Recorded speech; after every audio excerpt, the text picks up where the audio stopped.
કોંગ્રેસના રાષ્ટ્રીય અધ્યક્ષ મલ્લિકાર્જુન ખડગેએ ગુજરાતીઓ વિશેના પોતાના નિવેદન બદલ સોશિયલ મીડિયા પ્લેટફોર્મ એક્સ પર પોસ્ટ કરી માફી માંગી છે। મલ્લિકાર્જુન ખડગેએ 5 એપ્રિલે કેરળમાં વિધાનસભા ચૂંટણી પ્રચાર ભાષણ દરમિયાન એક કથિત વિવાદાસ્પદ નિવેદન આપ્યું હતું, જેમાં તેમણે ગુજરાતના લોકોને અભણ ગણાવ્યા હતા।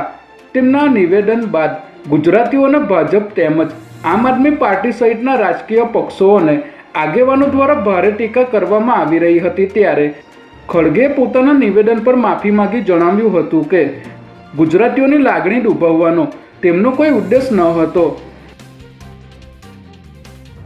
અમદાવાદ મ્યુનિસિપલ કોર્પોરેશન દ્વારા શહેરમાં આવેલી તમામ હોટલો અને રેસ્ટોરન્ટને મિલ્ક પનીર કે એનાલોગ પનીરનો ઉપયોગ દર્શાવવા સ્પષ્ટપણે સૂચના આપવામાં આવી છે, જે અંતર્ગત વસ્ત્રાલ વિસ્તારમાં ભૈરવનાથ પંજાબી તડકા નામની રેસ્ટોરન્ટ દ્વારા પનીર અંગેનું મેનુ કાર્ડ પ્રદર્શિત કર્યું ન હોવાથી કોર્પોરેશનના ફૂડ વિભાગ દ્વારા સીલ કરવામાં આવ્યું છે। જ્યારે ગોતા વિસ્તારમાં આવેલ કૃષ્ણા ડેરીમાંથી 140 કિલો અને નરોડા વિસ્તારમાં આવેલ રાધે ડેરીમાંથી 104 કિલો શંકાસ્પદ પનીરનો જથ્થો જપ્ત કરવામાં આવ્યો છે।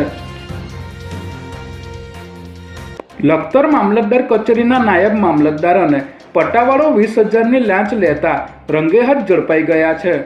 આ કેસના ફરિયાદીના પિતાએ ખેત જમીન વેચાણથી રાખી હતી, ત્યારે આ જમીનની સરકારી દફતરે નોંધ પ્રમાણિત કરવા માટે આરોપીઓએ લાંચની માંગણી કરી હતી। ત્યારે ફરિયાદીએ એસીબીનો સંપર્ક કરી ફરિયાદ આપતા એસીબીએ લાંચનું છટકું ગોઠવ્યું હતું, જેમાં ટ્રેપ દરમિયાન નાયબ મામલતદાર જયદીપસિંહ પરમારે ફરિયાદી સાથે હેતુલક્ષી વાતચીત કરી લાંચના નાણાં પટ્ટાવાળા કનકસિંહને આપી દેવા સૂચના આપી હતી, જેથી પટ્ટાવાળાએ નાણાં સ્વીકારતા જ એસીબીની ટીમે બંનેને દબોચી લીધા હતા।